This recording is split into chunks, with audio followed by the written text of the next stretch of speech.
Salam saudara kekasih di dalam nama Tuhan Yesus. Pertama-tama perkenankan saya untuk memperkenalkan diri. Saya Pendeta Kandidat Dr. Novita Romauli Wiharjo Kusumo Boru Saragi, STH MTH. Untuk gampangnya silakan panggil saya Pendeta Novita atau Nyonya Andi atau Ibu Andi. Terserah mana enaknya saudara. Sangat senang kembali dapat bertemu dengan saudara sekalian melalui saluran ini.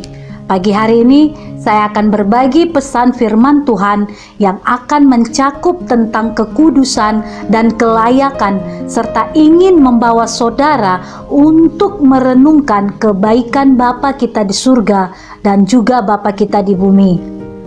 Saudara, menjadi orang percaya yang telah dikuduskan dan dilayakkan suatu hal yang tidak disukai dunia. Mengapa? Karena hal tersebut akan memaksa mereka untuk mematikan keinginan daging dengan cara menyalibkannya dalam kehidupan mereka. Oleh karenanya, banyak orang yang menentang pengajaran Tuhan ini, terutama di negara-negara yang menganut paham ateis atau suatu paham yang tidak mengakui adanya Tuhan, melanggar hak ajasi manusia.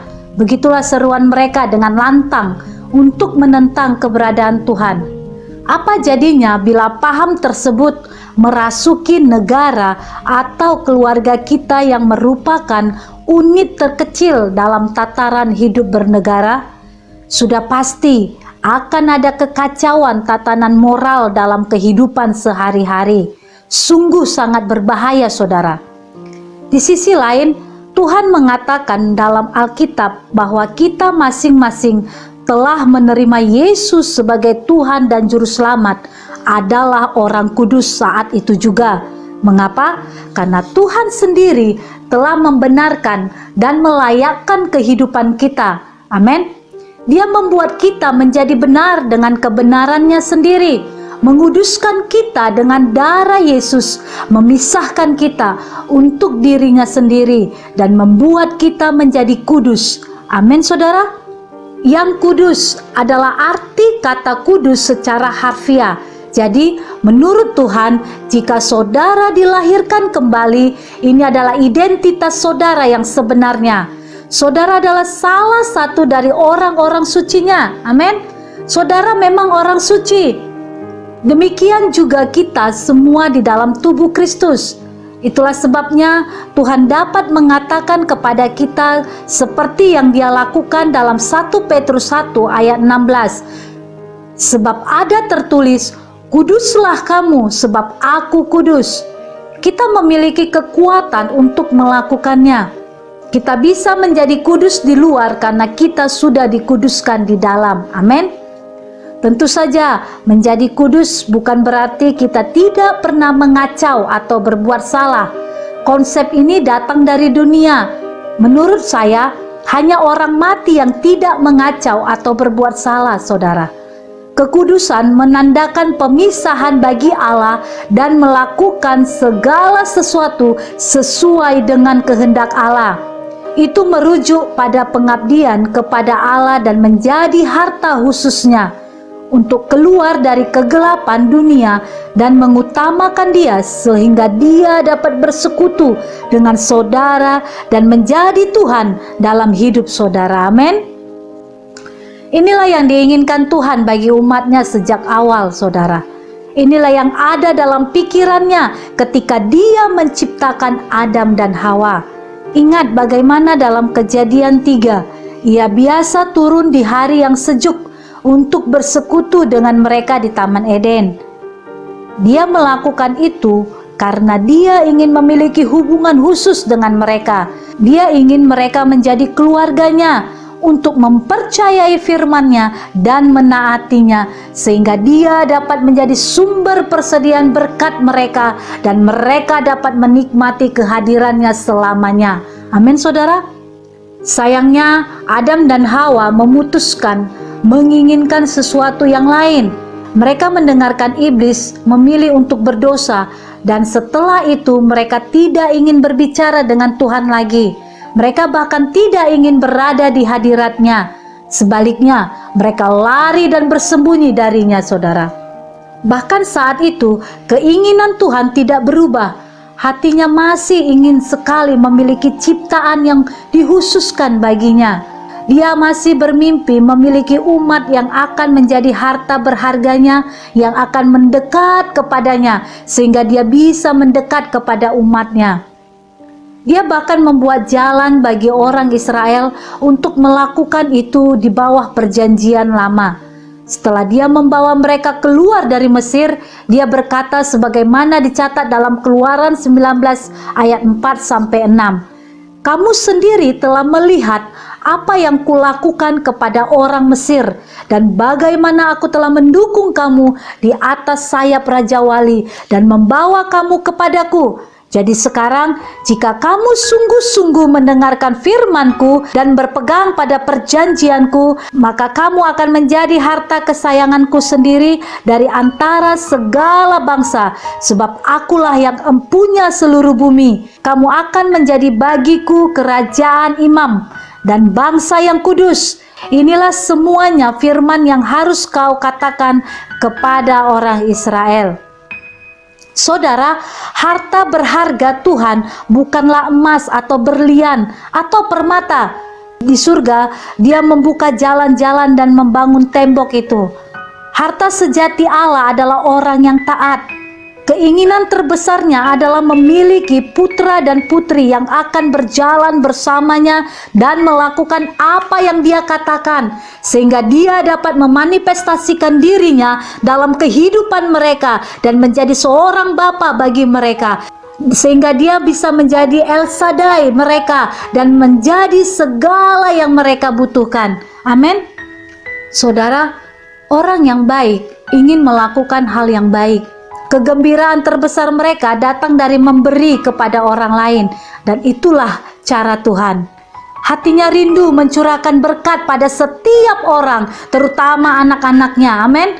Tetapi dia tidak dapat melakukan hal itu dengan ukuran besar apapun, kecuali mereka mau menaatinya. Amin, saudara. Jika saudara orang tua, saudara memahaminya, saudara mungkin tahu dari pengalaman bahwa ketika anak-anak saudara tidak patuh, saudara tidak dapat melakukan banyak hal untuk mereka yang ingin saudara lakukan. Saudara tidak bisa memberi anak remaja saudara sebuah mobil, misalnya, jika mereka tidak akan mengikuti aturan yang saudara buat, karena itu akan membahayakan mereka. Tuhan ada di posisi yang sama dengan kita, saudara. Dia tidak dapat sepenuhnya mencurahkan berkat dan kekuatannya dalam kehidupan anak-anaknya ketika mereka hidup dalam ketidaktaatan. Tentu saja Dia ingin sekali mencurahkan berkat-Nya atas kita semua. Amin, saudara. Namun jika kita benar-benar ingin Dia menunjukkan kemuliaan-Nya dalam hidup kita, kita harus menaatinya, saudara. Kita harus menjalani identitas sejati kita seperti yang dijelaskan dalam 1 Petrus 2 ayat 9. Di sana dikatakan demikian, tetapi kamulah bangsa yang terpilih, imamat yang rajani, bangsa yang kudus, umat kepunyaan Allah sendiri, supaya kamu memberitakan perbuatan-perbuatan yang besar dari Dia yang telah memanggil kamu keluar dari kegelapan kepada terang-Nya yang ajaib. Amin. Pertanyaannya, apa sebenarnya arti sebuah kehidupan bagi umat istimewa yang telah dibeli dan ditebus oleh Tuhan untuk keluar dari kegelapan dunia dan hidup sebagai anak-anak terang? Apakah itu hanya berarti kita menghindari melakukan hal-hal yang dianggap dosa oleh dunia? Tidak. Itu harus lebih dari itu, karena dunia tidak tahu apa sebenarnya dosa itu, karena mereka hidup berada di bawah pengaruh iblis. Dunia berpikir bahwa hal-hal yang Tuhan katakan salah, dan mereka berpikir bahwa semuanya apa yang terjadi di dunia ini sebenarnya baik-baik saja. Saudara, budaya duniawi saat ini telah membuat banyak orang begitu bingung kaitannya dengan moralitas, sehingga mereka telah kehilangan arah moral mereka. Banyak orang di luar sana menjadi begitu sangat yakin bahwa apapun yang diinginkan kedagingan mereka baik-baik saja, sembari berkata, lupakan apa yang diajarkan oleh Alkitab. Kita tidak harus mentaatinya. Alkitab itu kuno. Kita tahu lebih banyak hal sekarang. Kita sudah maju dan dewasa, tidak perlu diatur-atur lagi. Demikian suara yang mereka serukan sebagai bentuk pemberontakan terhadap Tuhan. Hari-hari ini, sebagaimana disampaikan oleh Pendeta Dr. Andi, bahwa di negara-negara maju tertentu, khususnya di Amerika Serikat dan Eropa, dalam program televisi kapan saja siang atau malam akan menemukan tayangan perzinahan, percabulan, dan semua jenis kegelapan lainnya disiarkan sebagai hiburan. Saudara dapat menemukan kefasikan di tayangan dalam format komedi dan masyarakat mentertawakan dosa. Apa yang mereka lakukan? Sebagian besar dari mereka tidak menyadarinya, tetapi mereka tertawa di hadapan Tuhan. Mereka berkata, "Ya Tuhan, kami tidak peduli apa yang Engkau katakan. Kami tidak peduli dengan ajaran-Mu. Kami menyukai amoralitas. Kami ingin bermain-main dengannya." Jadi itulah yang akan kami lakukan. Saudara, tentu saja itu tidak mungkin bagi kita sebagai orang percaya untuk hidup seperti mereka. Amin. Kita tidak ingin menghibur diri dengan mengambil bagian dari dosa dunia. Tapi itu bukan akhir dari cerita, saudara. Sebagai orang yang berharga bagi Allah, tujuan kita bukan hanya untuk hidup sedikit lebih baik daripada dunia. Tujuan kita adalah menjadi seperti Bapa surgawi kita. Amin, saudara. Kita ingin menjadi kudus karena Ia kudus. Kita ingin mengatakan ya untuk segala sesuatu yang menyenangkan Dia dan berkata tidak terhadap apapun yang tidak dapat kita lakukan, sebagaimana dicatat dalam 1 Korintus 10 ayat 31. Aku menjawab, jika engkau makan atau jika engkau minum atau jika engkau melakukan sesuatu yang lain, lakukanlah semuanya itu untuk kemuliaan Tuhan. Amin. Bagaimana seharusnya kita melakukan hal itu? Dengan pertolongan Roh Kudus.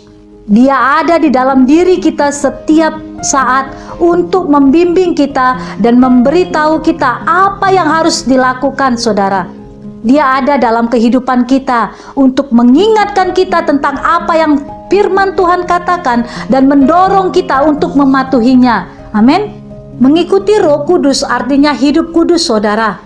Sebagaimana dicatat dalam Ibrani 8 ayat 10-11, yaitu, "Maka inilah perjanjian yang kuadakan dengan kaum Israel sesudah waktu itu. Demikianlah firman Tuhan, aku akan menaruh hukumku dalam akal budi mereka dan menuliskannya dalam hati mereka. Maka aku akan menjadi Allah mereka dan mereka akan menjadi umatku. Dan mereka tidak akan mengajar lagi sesama warganya atau sesama saudaranya dengan mengatakan, 'Kenallah Tuhan,' sebab mereka semua besar kecil akan mengenal aku." Amin. Tidak seperti umat Allah di bawah perjanjian lama yang bergantung pada para imam dan nabi Lewi untuk memberitahu mereka apa yang harus dilakukan. Namun, sebagai orang percaya yang dipenuhi Roh Kudus, kita tahu apa yang Tuhan katakan kepada kita tentang kehidupan pribadi kita. Misalnya, Tuhan akan berbicara langsung kepada kita seperti saudara perlu menghabiskan lebih banyak waktu untuk mendalami firman dan lebih sedikit waktu menonton televisi. Saudara perlu berpuasa, saudara terlalu banyak makan berlemak atau saudara terlalu banyak minum minuman keras. Wah, saudara mungkin berkata, maksudmu Roh Kudus bahkan akan berbicara kepada saya tentang makanan dan minuman? Tentu dia akan mengatakannya, karena tubuh saudara adalah bait Roh Kudus, telah dibeli dengan darah Yesus. 1 Korintus 6 ayat 20 mengatakan, "Sebab kamu telah dibeli dan harganya telah lunas dibayar. Karena itu muliakanlah Allah dengan tubuhmu." Jadi jelas, saudara dapat berharap Roh Kudus memiliki banyak hal untuk mengatakan tentang hal itu. Saudara dapat mengharapkan Dia untuk mengingatkan saudara tentang apa yang dikatakan firman tentang mengendalikan selera jasmani saudara. Saudara dapat mengharapkan Dia untuk berbicara kepada saudara dan tentang cara makan untuk menjaga tubuh saudara tetap sehat.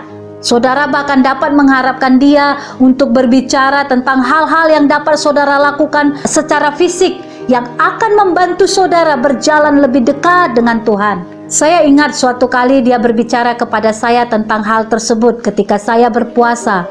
Tujuan puasa tersebut untuk membuang sesuatu yang dikehendaki oleh kedagingan saya agar lebih fokus pada hal-hal rohani.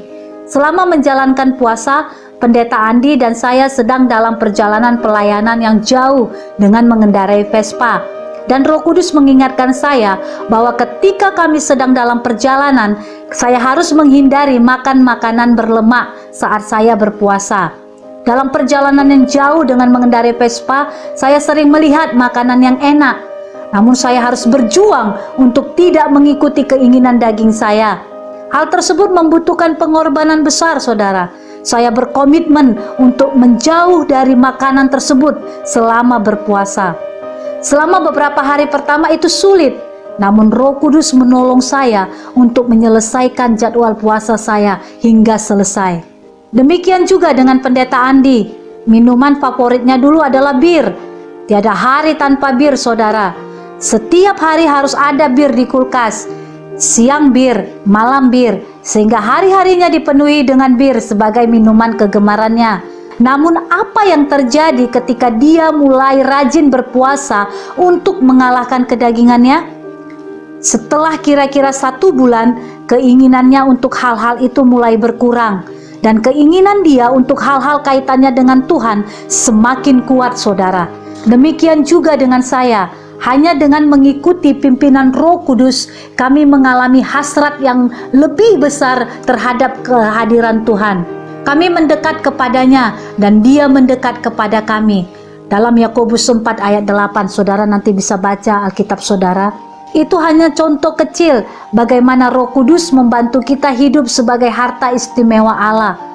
Kadang-kadang dia akan menuntun kita untuk mengesampingkan hal-hal yang penting untuk sementara waktu. Bukan karena dia tidak ingin kita menikmati hidup, saudara, tetapi karena dia tidak ingin kita menginginkan sesuatu yang lebih daripada keinginan kita pada Tuhan. Amin. Tuhan ingin menjadi yang pertama di hati dan hidup kita, saudara. Itulah yang menjadikan Yesus sebagai Tuhan dalam hidup kita yang sesungguhnya. Itu tidak hanya berarti bahwa kita diselamatkan dari dosa.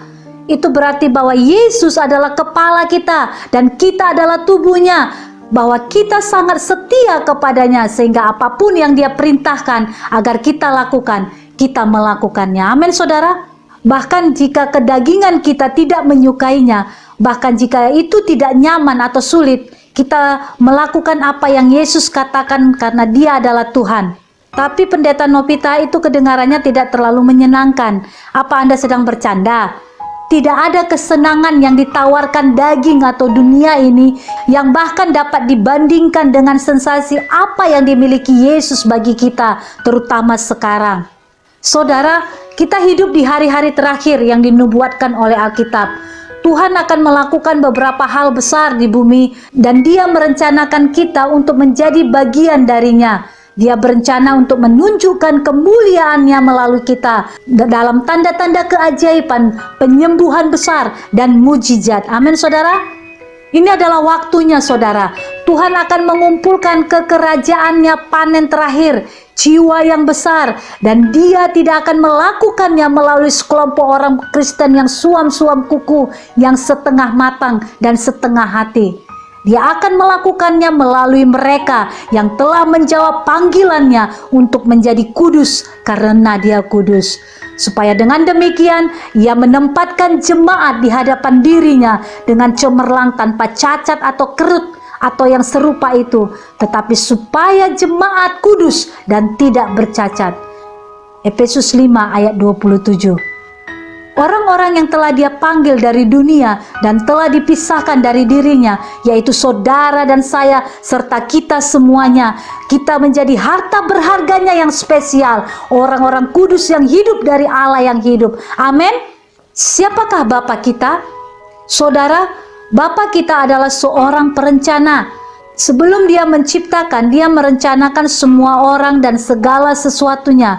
Dia merencanakan saudara sebelum saudara dilahirkan dan menciptakan saudara dengan suatu tujuan. Dia dan saudara termasuk saya, kita bekerja sama membuat rencana untuk umatnya yang belum ada.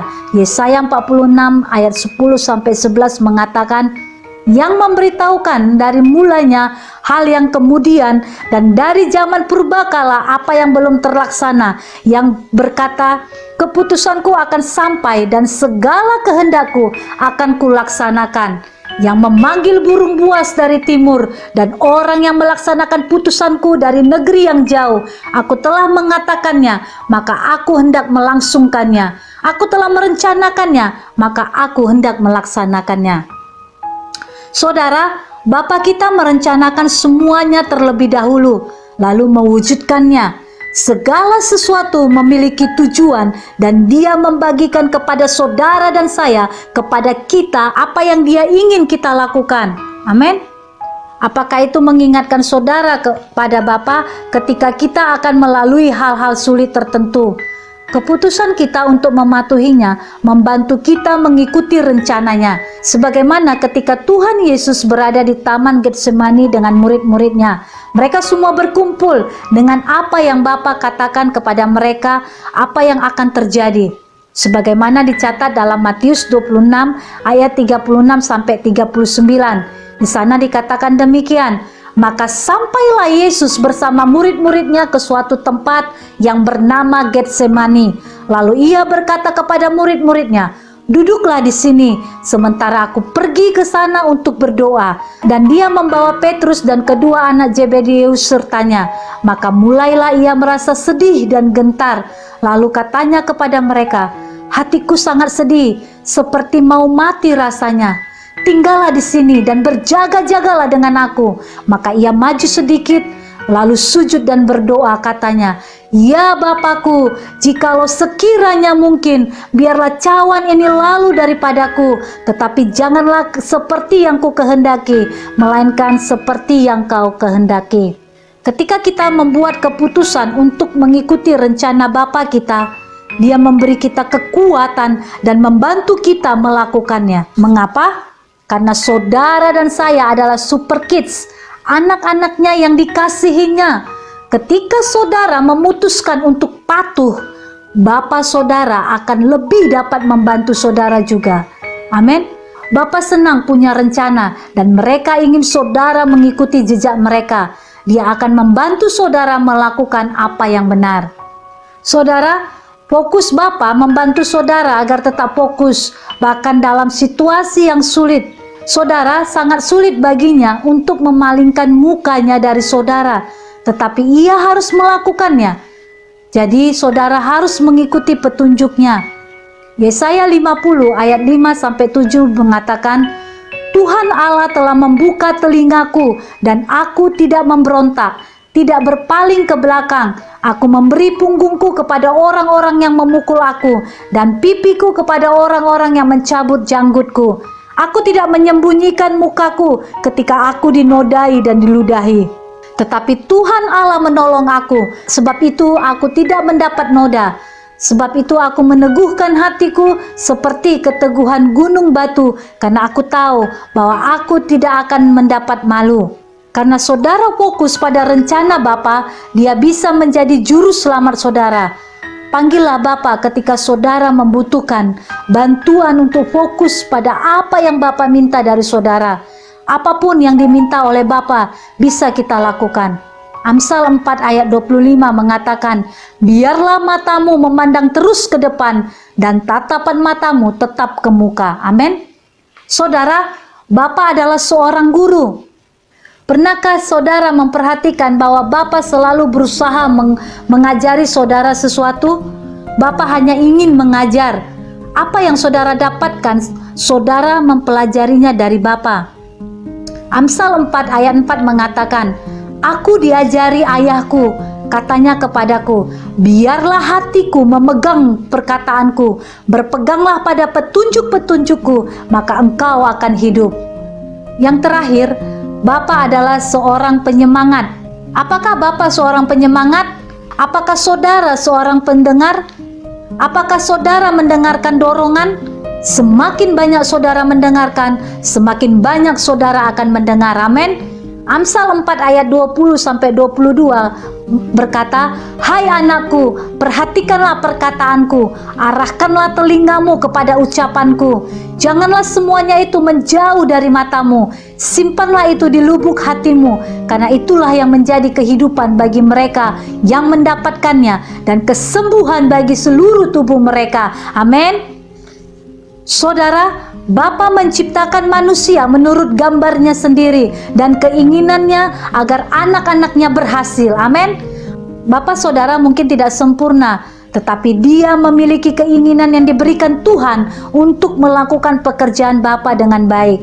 Seorang Bapa yang saleh ingin saudara berhasil. Para bapa duniawi harus belajar bagaimana menjadi bapa yang hebat, dan mereka harus melihat kepadanya untuk membantu mereka. Sama seperti saudara melihat kepadanya untuk membantu saudara.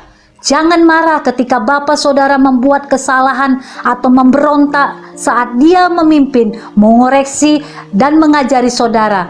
Bapa yang baik akan mencoba membantu saudara mengembangkan karunia dan bakat yang ia lihat dalam diri saudara. Ketika dia memberikan bimbingan, dengarkan, dan saudara akan belajar dan menang. Amin. Saya menyadari bahwa Bapak saudara mungkin tidak dekat dengan saudara atau sesuai dengan deskripsi yang telah saya gambarkan. Lihatlah sekeliling. Mungkin tipe Bapak yang bisa diajak bicara adalah ibu, kakek, atau paman saudara.